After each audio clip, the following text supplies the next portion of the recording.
and welcome to another episode of Focus on Tomorrow.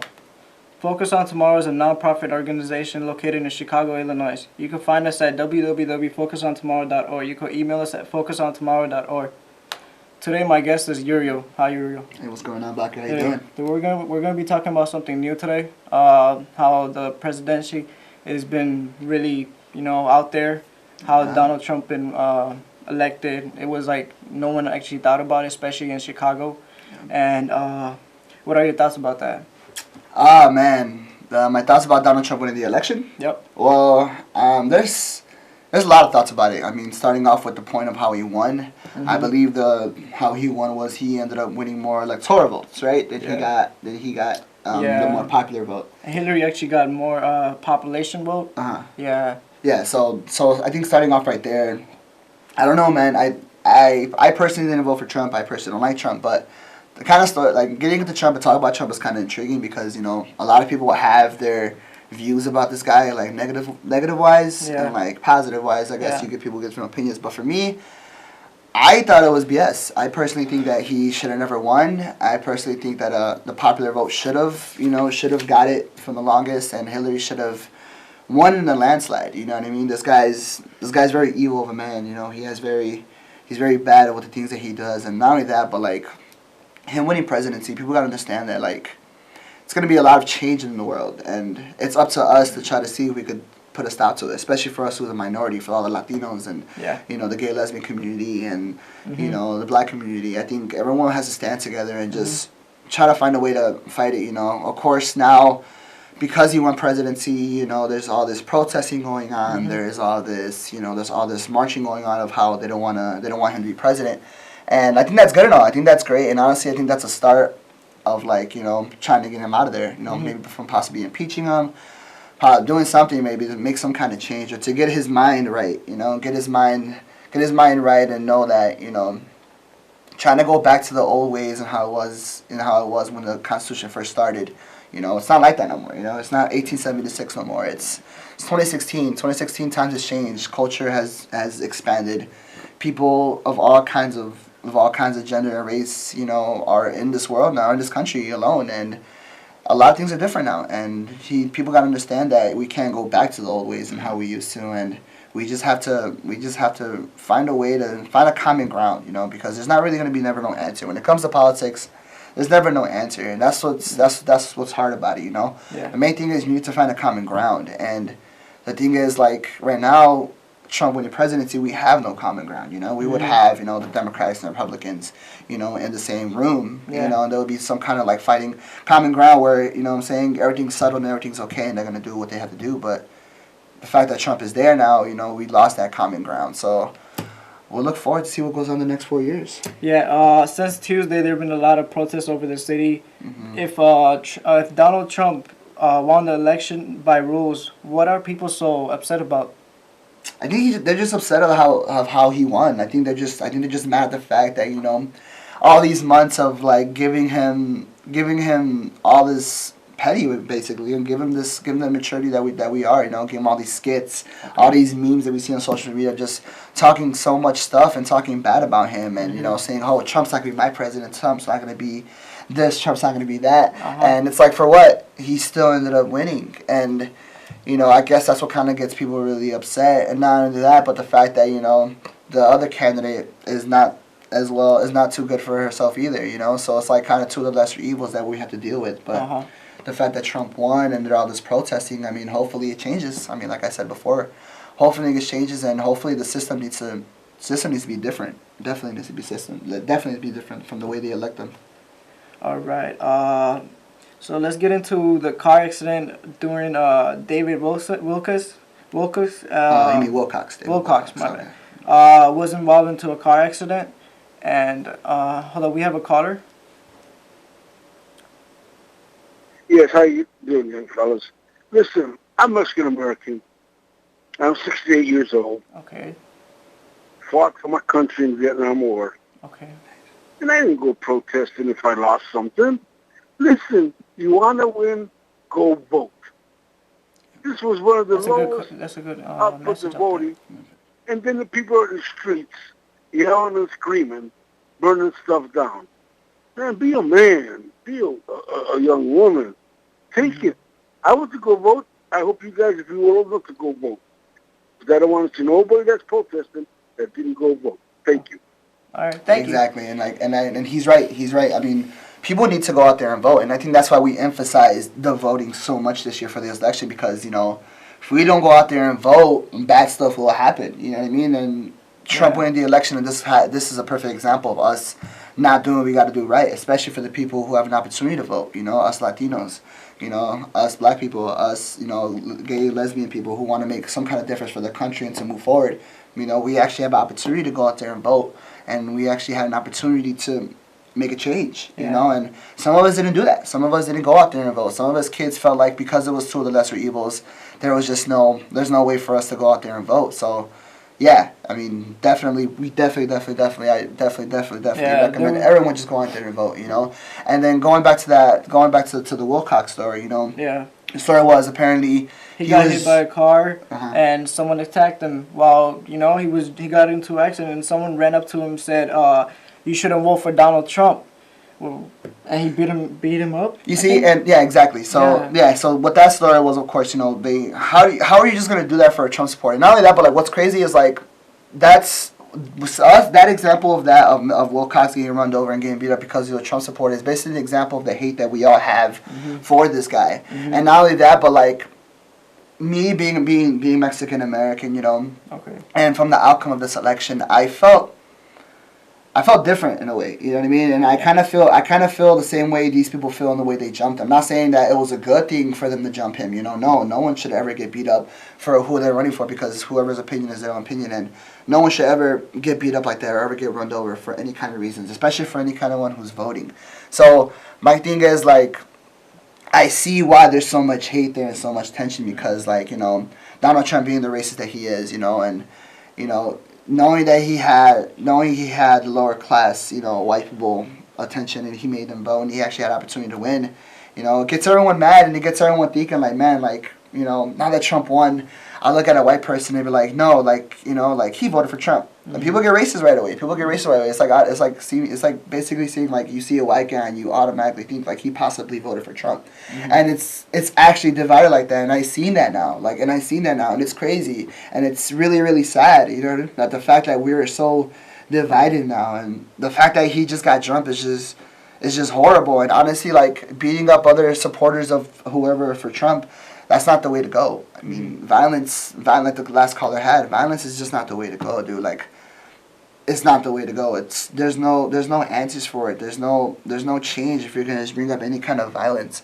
So the fact that this man was harassed and he got beat up for him supporting Trump, it's sad. And honestly, no one came to help him too. And exactly, and no one came to help him either. You know what I'm saying? And my thing is, like, do you possibly think he was even a Trump supporter? Did it say that he was a Trump supporter? And actually, the question was, are we profiling people in Chicago now? Are we profiling people in Chicago? Yeah, I mean, yeah. That's I think that's probably the question that I was saying now. Like, I see a white guy and automatically I think he's a Trump supporter. So me personally, I'm not profiling anyone. But as far as people, are people profiling each other in Chicago? Yes, I definitely think, and that's been going on even before the election. Profiling is always been key here in the city, and honestly, for the fact that this election's been on, I think hopefully it doesn't get any worse, and I pray that it gets better, and I pray that we move on from all that, from profiling, because we're just human, man. We're all one. We all should love each other. There's no need to profile anyone. All right, let's get into the Chicago Cubs pitcher, Jake Arrieta. Caused some day after election that he posted a message on the Twitter, and he said he needs time for Hollywood to pony up and head for a border, I think. Yeah, for the border. And hashtag I'll help you back. Hashtag beat it. Oh my God! You see, I could talk about for days. You see, the thing about that, that makes it look really bad on his side, personally, especially for all the people who are Cubs fans, and specifically for the people who are Cubs fans who are Latinos, Latino descent, or who are in Black descent. You know what I mean?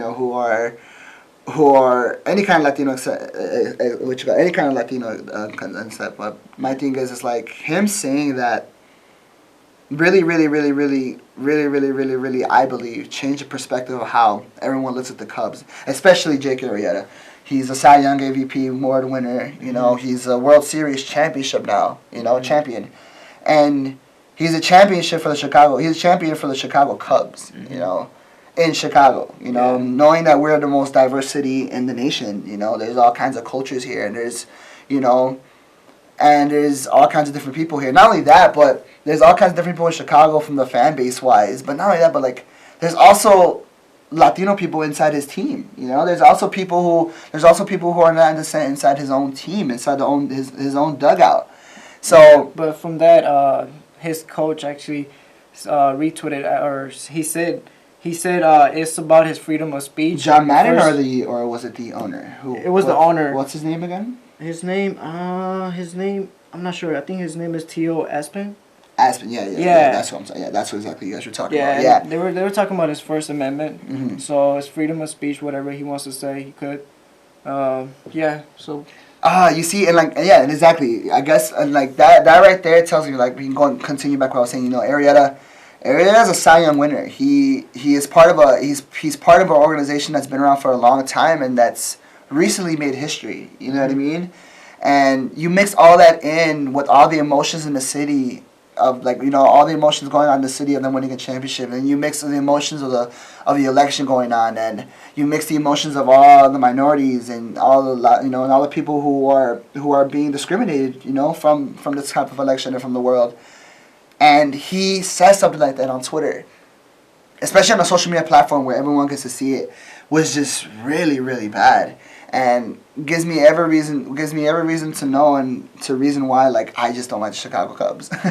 You know, and that tells you right there. I mean, the fact that, you know, even the owner was saying, I mean, that's a way of doing a freedom of speech, but it's like, that kind of tells me too, then, like, he's supporting it as well. You know what I mean? Have it be like if his owner was Latino or if his owner was black, and, you know what I'm saying, the pitcher who was white said that on social media, I would personally think he would react differently. But the fact that this guy is, you know, of white descent, who was the owner, and he said that it was a way of freedom of speech, it makes me think that, all right, he's supporting what he's saying, and he's supporting his actions and what he says, and he's supporting Trump. He's supporting the bad. He's supporting the bad in which we don't want to see in the world. Yeah. And the fact that he's a Chicago Cubs player, he's a pitcher, he's a Cy Young winner, a champion, he said that. Yeah. Like, how are you gonna gain your fan base back? You know, how are you gonna? Yeah, he might lose his fans. How are you gonna get your fan base now? Like, how are you gonna be welcome inside the dugout, dude? When you have you know, bias, you have all these people of different descents, different ethnicities in the same dugout. You're gonna go in and say that? Like, it's just horrible. We have a caller. Hello. Hello. Are you there? Yeah. What's your question for today? Yeah, regarding Arrieta, you're making the comment.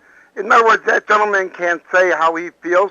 After all, it was the Stars who made the presentation on the media saying that if Trump is elected, they're leaving the country to go to Canada. All he's saying is repeating what they says, waiting for them to pack up and go. He has a legal right to say that. And also, I don't see how you figure Trump is racist. First of all, if you're breaking the law, you have to answer to the law. When somebody is illegal, that means the law is broke. Illegal, that goes German, Polish, Mexican, whatever the case.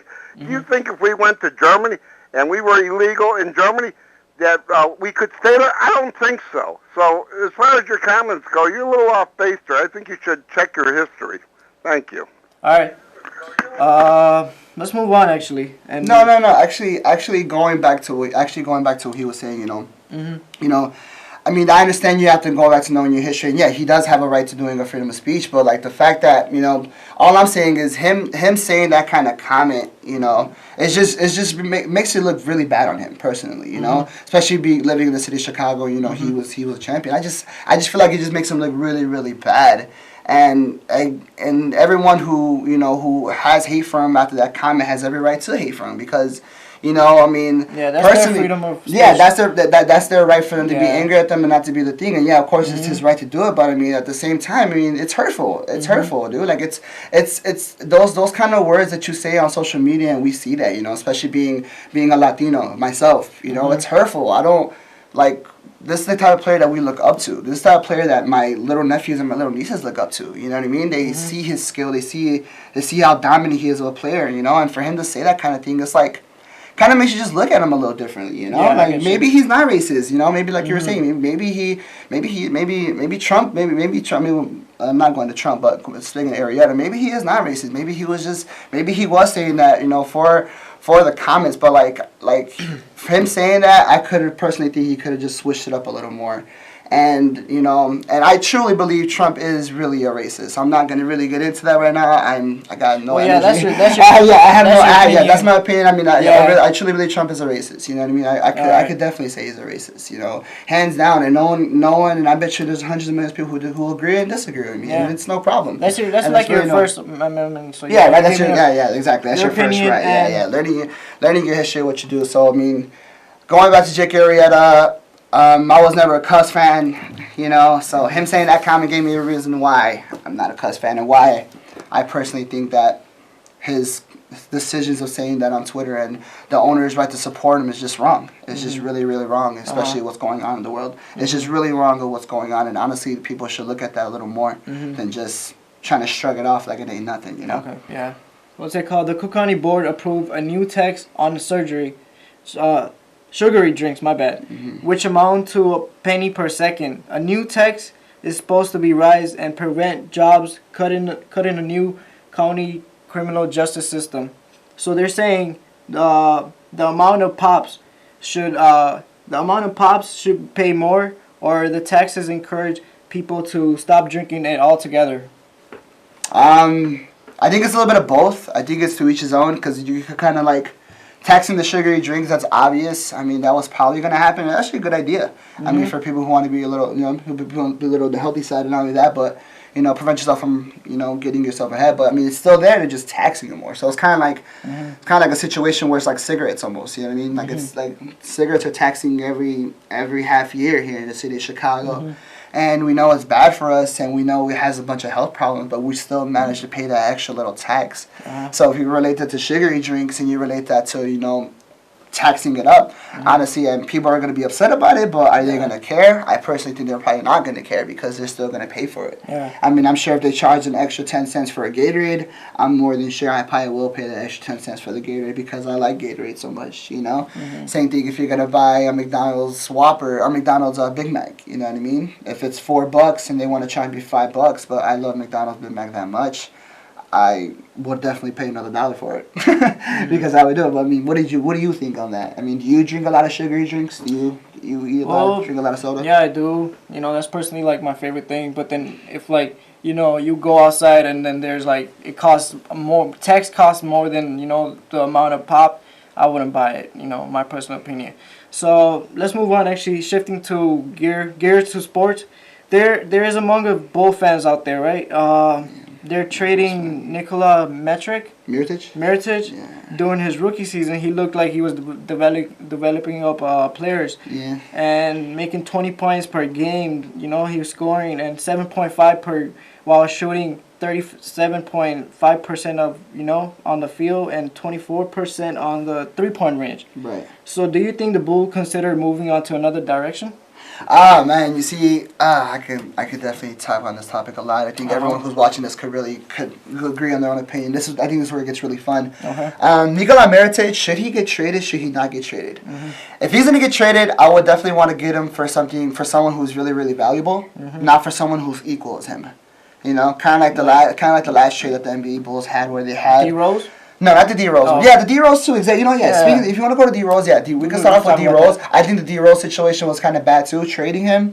Consider the fact that we traded D-Rose and we got basically nothing back for him. I mean, we got Brook Lopez back and we got a couple draft picks. We just got rid of him just to make some space. We got rid of Joakim Noah as well. So we got these key players that we know we had, and they were Chicago natives. You know, they were great people. They were great players, and they were good at what they did. He was MVP season, and you know, of course, Rose had his injury setbacks where he was doing pretty bad, and then he only played like 82 games throughout like 3 seasons, and you have that kind of situation. So like, adding on to that, like Rose was kind of like basically a girlfriend that you didn't want to break up with. You know what I mean?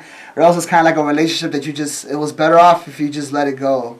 You know what I mean? Like, letting it go will be much better than just holding it. You know what I mean? Yeah. As much as we try so hard to hold on to Rose and we try to keep them and we try to make sure we it's not try a to want. get, It's not a want, but it's a need. Yeah, exactly. So, like, much as we want Rose to be with the Bulls and we want him to develop around the new players and to be the greatest player that he wants, you know? It's not going to happen. I mean, it's basketball and it's business. And the thing about basketball and the thing about business is they want a ring and they want a championship ring now. And they're going to do whatever they can to get it. And the way the Bulls are, we know Jimmy Butler up and coming.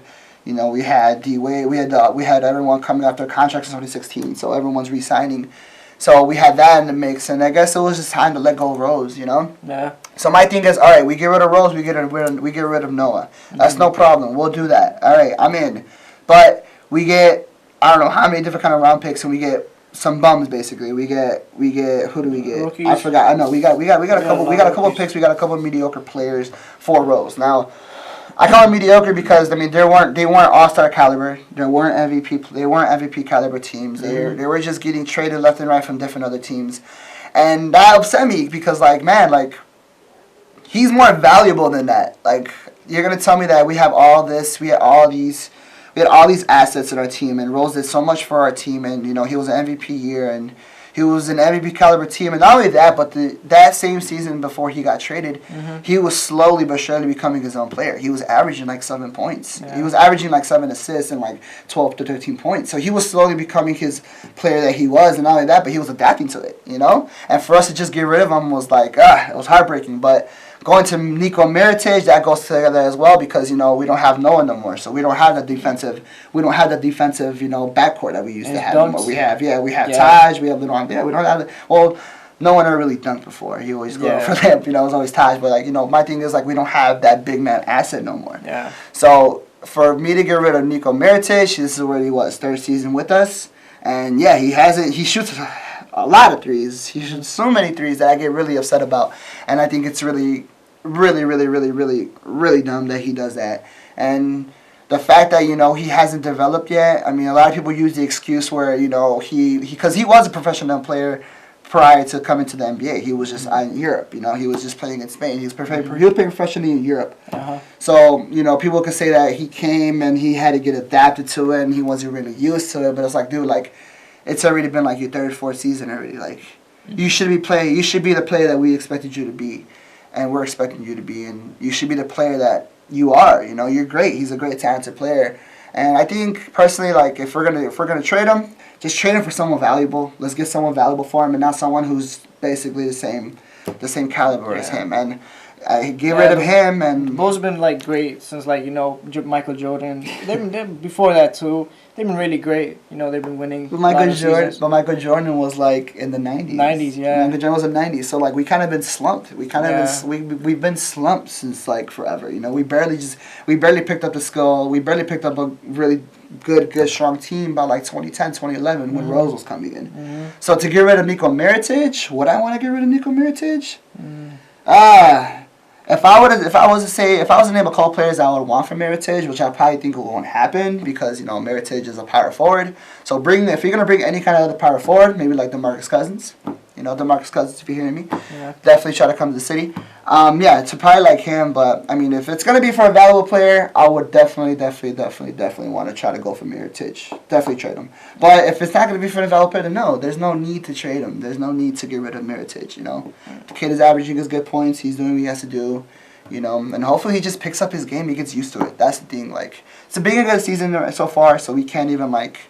I can't even say too much. So once we get to the middle of the season, then I'll start talking about it, and we'll see if I want to trade him or not. If we should trade him. All right. Any last thing you would like to say?